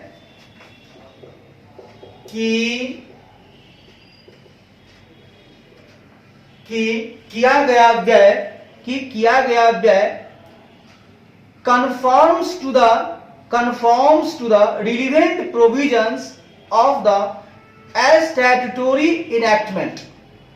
कहता है किया गया व्यय स्टैट्यूटरी इनैक्टमेंट, वैधानिक अधिनियम के प्रासंगिक प्रावधानों, वैधानिक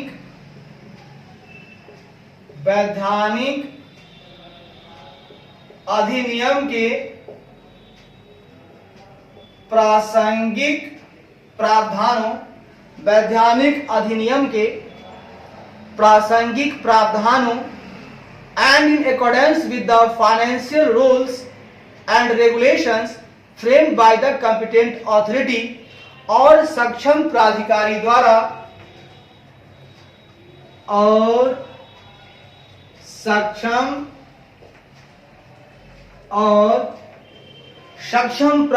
द्वारा, सक्षम प्राधिकारी द्वारा बनाए गए वित्तीय नियमों और विनियमों, बनाए गए वित्तीय नियमों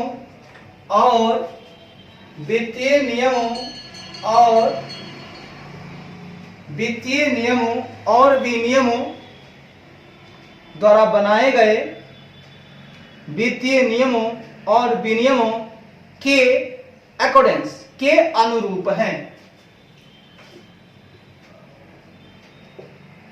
के अनुरूप है। सर इसमें क्या बातें हुई, देखिए इसमें क्या बातें हुई सुनिए। कहता है कि that the expenditure incurred, confirm मतलब अनुरूप है, to the relevant provision of the statutory enactment and in accordance with the financial rules regulation framed by the competent authority, है ना।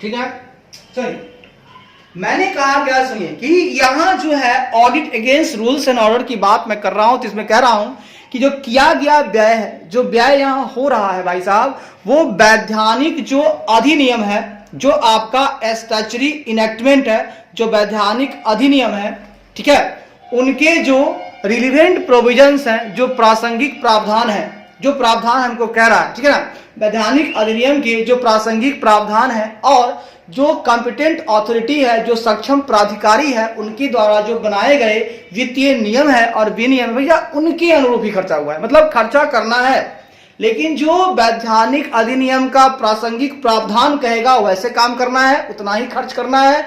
और सक्षम पदाधिकारी जो बना दिया है फाइनेंशियल रूल्स रेगुलेशंस, भैया उसके हिसाब से खर्च होना चाहिए, मतलब इन दोनों के अनुरूप ही खर्च होना चाहिए। यही मेरा काम है, audit against rules and order का मतलब है। आगे कहता है such an audit is called as the audit against rules and audit. इस तरह की लेखा परीक्षा को, इस तरह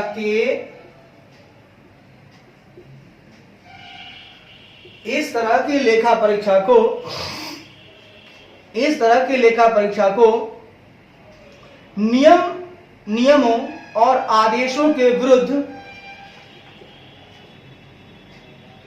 नियमों एवं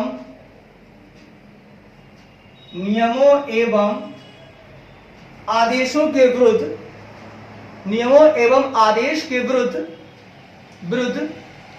है ना,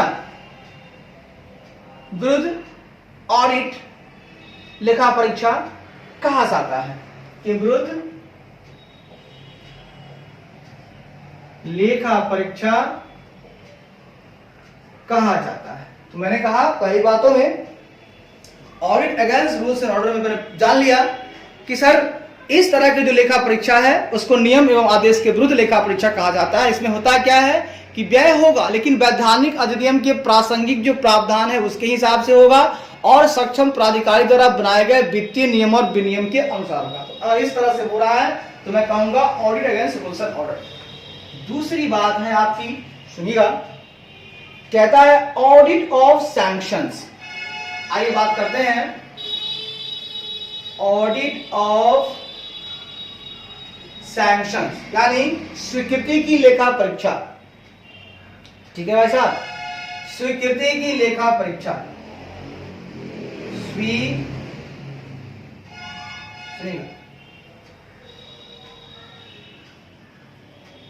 स्वीकृतियों या मंजूरियों की लेखा परीक्षा। अब भैया स्वीकृति के हिसाब से काम करना है, इस पे बात करते हैं। कहता है that there is a sanction either special or general कि व्यय अकॉर्डेड बाय कॉम्पिटेंट अथॉरिटी, कि व्यय को अधिकृत करने वाले, accorded bye the competent authority authorising the expenditure, कि व्यय को दैट एक्सपेंडिचर, कि व्यय को अधिकृत करने वाले, कि व्यय को अधिकृत, कि व्यय को अधिकृत करने वाले, कि व्यय को अधिकृत करने वाले सक्षम प्राधिकारी द्वारा, कॉम्पिटेंट अथॉरिटी, सक्षम प्राधिकारी द्वारा, बात को समझिएगा, कि व्यय को अधिकृत करने वाले, कि व्यय को अधिकृत करने वाले सक्षम प्राधिकारी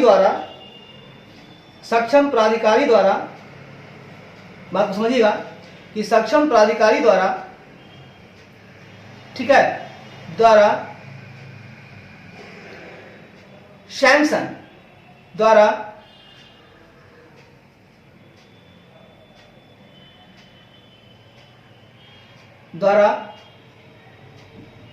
there is a sanction either special or general, द्वारा विशेष या सामान्य मंजूरी दी गई है, द्वारा विशेष या सामान्य मंजूरी दी गई है, द्वारा विशेष या सामान्य मंजूरी दी गई है। मैंने कहा भाई साहब, क्या कहा कि that there is sanction either special or general accorded by competent authority authorising the expenditure. बहुत अच्छी बात है ना। एक्सपेंडिचर कहना है मेरा, सुनिएगा कि व्यय जो है ना, वो व्यय जो है, व्यय को अधिकृत ऑथोराइजिंग करने वाले जो कॉम्पिटेंट अथॉरिटी हैं, जो सक्षम प्राधिकारी हैं, उनके द्वारा विशेष या सामान्य मंजूरी दी गई है, जनरल या स्पेशल सैंक्शन दी गई है। भैया आप इतना ही खर्च करना, एक सैंक्शन, एक मंजूरी है कि व्यय को अधिकृत करने के लिए जो कॉम्पिटेंट अथॉरिटी है वो जनरल भी दे सकते हैं और सामान्य दे सकते हैं, विशेष। भैया करना ही है इतना, जनरल कर लेना, तो विशेष या सामान्य मंजूरी दी गई है। Such an audit is called as the audit of sanction. इस तरह के लेखा परीक्षा को, इस तरह के लेखा परीक्षा को क्या कहा जाता है भाई साहब? ऑडिट ऑफ सैंक्शन परीक्षा को, है ना, स्वीकृतियों का लेखा परीक्षा कहा जाता है, को स्वीकृतियों का लेखा परीक्षा कहा जाता है। इस तरह से हमने 2 पॉइंट देख लिया। अब हमें 3.2 देख लिया हाजी साहब, अब 3 और देखना है, छोटे छोटे 3 देख लेंगे, काम खत्म हो जाएगा। ठीक है, चलिए भाई साहब 2 देख लिए, तीसरे भी आ जाइए। तीसरी बातें क्या कहता है सुनिएगा। तीसरा कहता है दोस्त, audit against provision of funds. कहता है audit against provision of funds, मतलब सर, तो कहता है निधियों के प्रावधान के विरुद्ध लेखा परीक्षा। निधियों के प्रावधान के विरुद्ध लेखा परीक्षा। अच्छी बात है, निधियों के प्रावधान के विरुद्ध लेखा परीक्षा। अब हम बात करेंगे कि सर फंड का प्रोविजन बन गया है, अरे अच्छी बात है, तो उस प्रोविजन के हिसाब से काम करो ना, उतना ही खर्च करो। वही बात यहां लिखी होगी, देखिए, that there is a provision of fund, की धन राशि का प्रावधान है, कि धनराशि का प्रावधान है, कि धनराशि का प्रावधान है, out of which expenditure can be incurred, जिसमें से व्यय किया जा सकता है ना, out of which expenditure can be incurred, जिसमें से व्यय किया जा सकता है, जिसमें से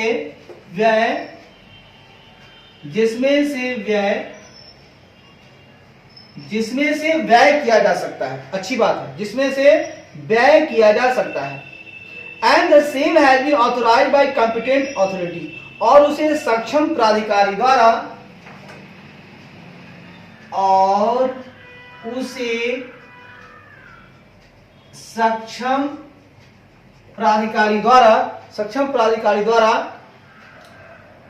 ऑथोराइज्ड, द्वारा अधिकृत किया गया है। Same has been authorised by the competent authority, जिसे सक्षम प्राधिकारी द्वारा अधिकृत किया गया है,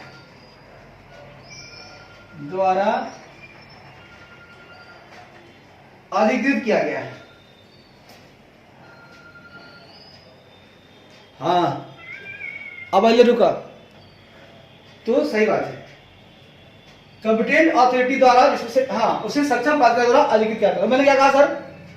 मैंने कहा, मेरे खुदा बात समझिएगा, मैंने कहा ये बातें कि audit against provisions of fund का मतलब ये मैंने कहा कि भैया धन राशि का प्रावधान है, जिसमें से ही व्यय किया जा सकता है, और उसे सक्षम प्राधिकारी द्वारा अधिकृत किया गया है, हाँ, कॉम्पिटेंट अथॉरिटी द्वारा ऑथराइज किया गया है, और on which expenditure can be incurred, वहीं से करना है, फालतू नहीं करना है।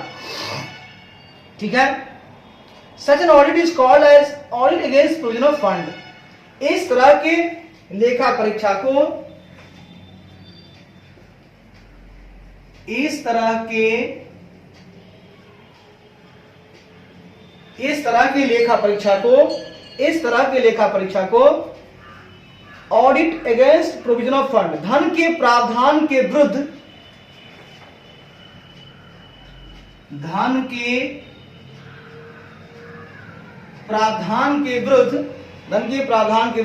लेखा परीक्षा कहा जाता है। लेखा परीक्षा कहा जाता है। तो भाई साहब, इस तरह की जो लेखा परीक्षा है जो मैं बता रहा हूं, इसको कहा जाता है धन के प्रावधान के विरुद्ध लेखा परीक्षा। इस तरह से हम लोगों ने 3 पॉइंट देख लिया है और मेरे खुदा 2 पॉइंट और देखना है छोटा छोटा सा। तो आइए ना देख ही लेते हैं, इसका काम तमाम कर देते हैं। ठीक है, लीजिए।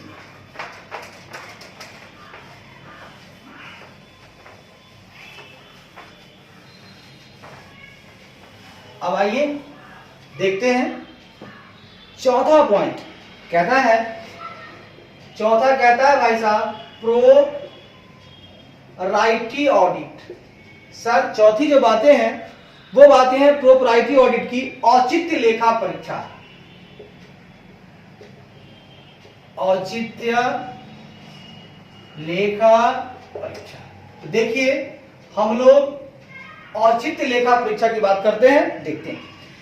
कहता है that the expenditure in accord with due regard to broad and general principles of financial propriety, that कि यह व्यय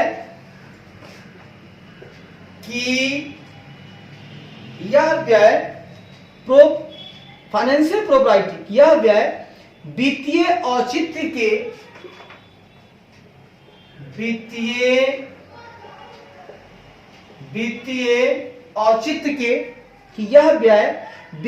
औचित्य के ब्रॉड एंड जनरल, व्यापक और सामान्य प्रिंसिपल सिद्धांतों के, व्यापक और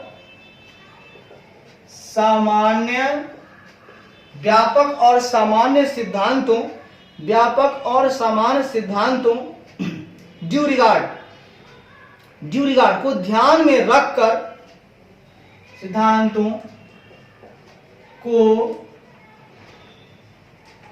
ध्यान में रखकर कि यह व्यय वित्तीय औचित्य के व्यापक और सामान्य सिद्धांतों को ध्यान में रखकर,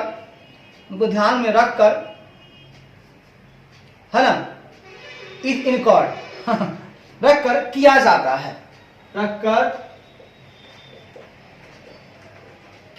है, उसका कहता है such an audit is also carried as proprietary audit। ठीक है, इस तरह के लेखा परीक्षा को,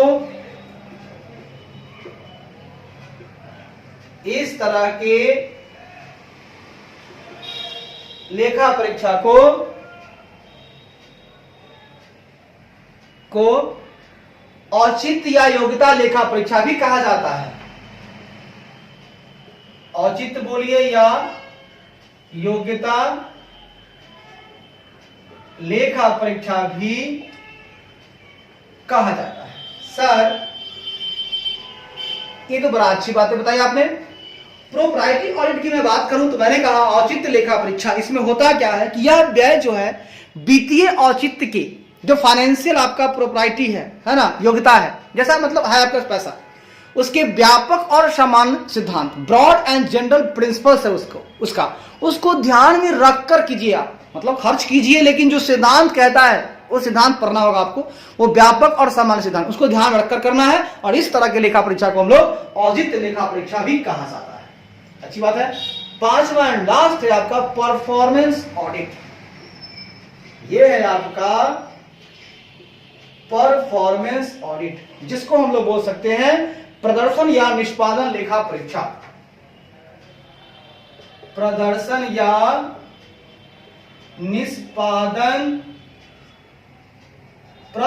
या निष्पादन लेखा परीक्षा, बहुत अच्छी बात है। तो आइए बात करते हैं। कहता है that the various programmes, schemes and projects की विभिन्न कार्यक्रम योजनाएं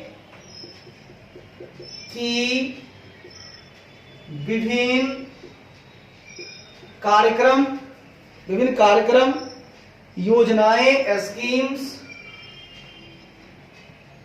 योजनाएं, स्कीम्स और एंड प्रोजेक्ट्स और परियोजनाएं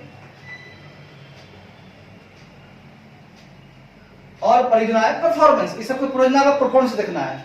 तो कार्यक्रम, योजनाएं और परियोजनाएं where large financial expenditure has been incurred, जिनमें बड़े पैमाने पर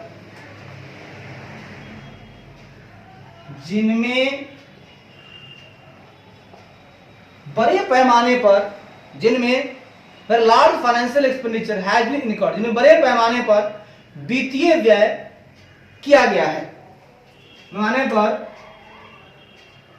वित्तीय व्यय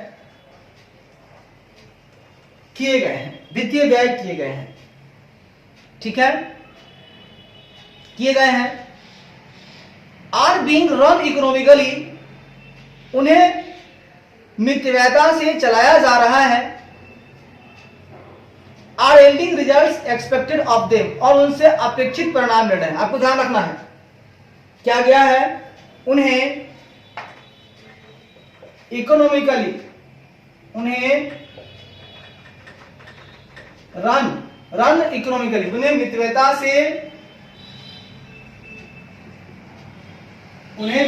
से चलाया जा रहा है। और yielding result expected to them, yielding मतलब प्राप्त हो रहे हैं, रिजल्ट एक्सपेक्टेड ऑफ देम, और उनसे अपेक्षित परिणाम मिल रहे हैं, और उनसे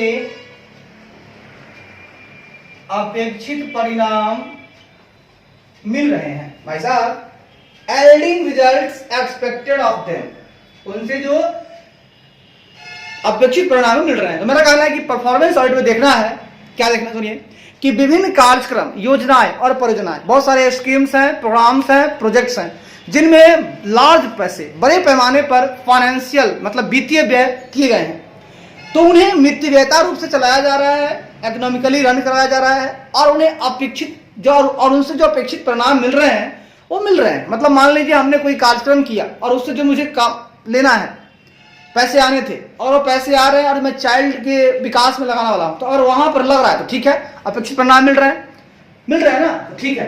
तो यही हमको यहाँ चेक करना है परफॉर्मेंस ऑडिट में, ठीक है ना।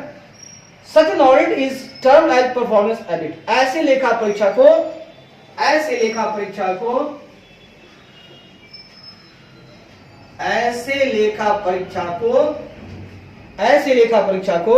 टर्म एज परफॉर्मेंस ऑडिट, ऐसे लेखा परीक्षा को निष्पादन लेखा परीक्षा कहा जाता है। ऐसे लेखा परीक्षा को प्रदर्शन या निष्पादन लेखा परीक्षा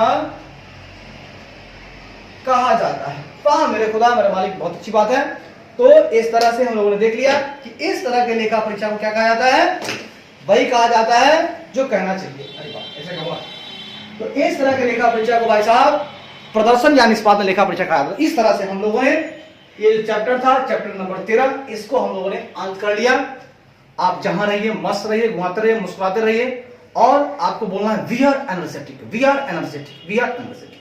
आपको अपने भरोसा होना चाहिए, कहना है वेल डन संतोष, ठीक है। मुस्कुराता हुआ गुनगुनाता हुआ मेरा यार, मुस्कुराता हुआ गुनगुनाता हुआ मेरा यार, मेरा यार, मेरा यार, मेरा यार। चलिए आज इतना ही। वंदे मातरम, वंदे मातरम, वंदे मातरम। जय हिंद, जय भारत।